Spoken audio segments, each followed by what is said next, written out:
Trust के कोषाध्यक्ष गोविंद देवगिरी ने बहुत बड़ा बयान दिया और कहा कि राम मंदिर में चोरी की घटना दिल चीरने वाली है। गिनती करते समय चढ़ावा चोरी करना महापाप है। कुछ लोगों ने यह भी महापाप किया। गोविंद देवगिरी ने कहा कि चोरी की घटना से मैं दुखी और आहत और बहुत लज्जित हूँ। चोरी की जांच गहराई से होनी चाहिए। एसआईटी पुलिस पर हमें विश्वास है। अपराधी कितना भी बड़ा हो नहीं बचेगा।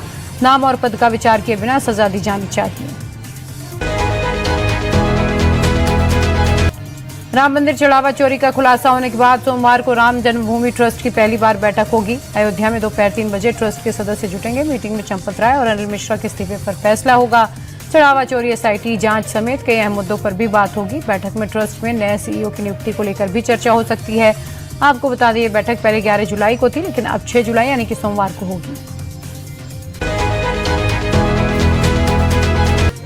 राम मंदिर ट्रस्ट की बैठक से पहले बीएचपी प्रमुख ने चंपत राय को लेकर बड़ा बयान दिया। आलोक कुमार ने कहा कि चंपत राय ने राम मंदिर के लिए कड़ी तपस्या की, लेकिन जांच से पहले किसी को भी क्लीन चिट देना ठीक नहीं। सबकी जांच होनी चाहिए। अगर ट्रस्टी चाहेंगे तो चंपत राय का इस्तीफा मंजूर हो सकता है। बीएचपी की सालाना बैठक अयोध्या की जगह दिल्ली में होने पर आलोक कुमार ने कहा, पूरे विवाद के बाद अयोध्या में लॉजिस्टिक की समस्या हो रही थी, इसलिए बैठक दिल्ली शिफ्ट हुई। राम मंदिर ट्रस्ट के मेंबर महंत दिनेंद्र दास ने कहा कि सोमवार को ट्रस्ट की बैठक में जो फैसला होगा हम सब उसके साथ हैं। जिसने चोरी की उसे राम जी सजा देंगे। दिनेंद्र दास ने दोषियों के लिए फांसी की सजा की मांग करते हुए कहा, हमें मुख्यमंत्री योगी आदित्यनाथ पर पूरा भरोसा है, वो दोषियों को जरूर जेल भेजेंगे। राम मंदिर के ध्वज का डिजाइन तैयार करने वाले ललित मिश्रा ने चंपत राय और अनिल मिश्रा को लेकर बड़ा दावा किया। इंडिया टीवी से बातचीत में ललित मिश्रा ने कहा, चंपत राय होटल और जमीन की डील करते थे। प्रधान पुजारी सत्येंद्र दास की मंजूरी के बाद चंपत राय ने झंडा बनाने में रुकावट डाली थी। ललित मिश्रा ने बताया कि चंपत राय और अनिल मिश्रा की ट्यूनिंग अच्छी थी, इसीलिए रिश्तेदारों को जगह मिली। नियमों के खिलाफ जाकर लोगों को मंदिर में नियुक्त किया गया। राम मंदिर चढ़ावा चोरी मामले की जांच तेज हो गई। जेल में बंद आरोपियों पर शिकंजा कस रहा है। कोर्ट की परमिशन के बाद अयोध्या पुलिस ने जेल में बंद 5 चढ़ावा चोरों से पूछताछ की। अनुकल्प मिश्रा, लवकुश मिश्रा, टिन्नू यादव, करुणेश पांडे और मनीष यादव से सवाल जवाब किए गए। जरूरत पड़ने पर पुलिस कोर्ट से इनकी रिमांड मांग सकती है। इससे पहले पुलिस ने अविनाश शुक्ला को रिमांड में लेकर पूछताछ की थी। बीजेपी के राष्ट्रीय अध्यक्ष नितिन नवीन ने चढ़ावा चोरी विवाद को लेकर विपक्ष पर जबरदस्त पलटवार किया।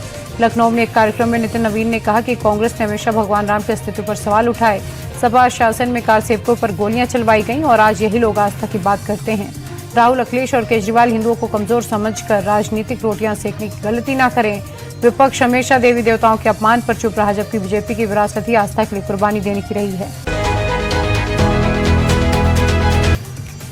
सीएम योगी ने भी चढ़ावा चोरी विवाद को लेकर कांग्रेस और समाजवादी पार्टी पर हमला बोला। योगी ने कहा कि दोनों ही पार्टियां जब बांटने की राजनीति में विफल हो गईं तो अब भारत की आस्था पर प्रहार कर रही हैं। इनके पास वोट बैंक के अलावा कोई विचारधारा नहीं है। सीएम योगी ने कहा कि जिस तरह हमने पश्चिम बंगाल में जीत दर्ज की, वैसे ही यूपी में भी जीत की हैट्रिक पक्की है। राम मंदिर चढ़ावा चोरी की गूंज मुंबई तक सुनाई दे रही है। उद्धव ठाकरे ने शिव सैनिकों के साथ राम रक्षा आंदोलन किया। राम रक्षा स्त्रोत, हनुमान स्त्रोत और हनुमान चालीसा का पाठ हुआ।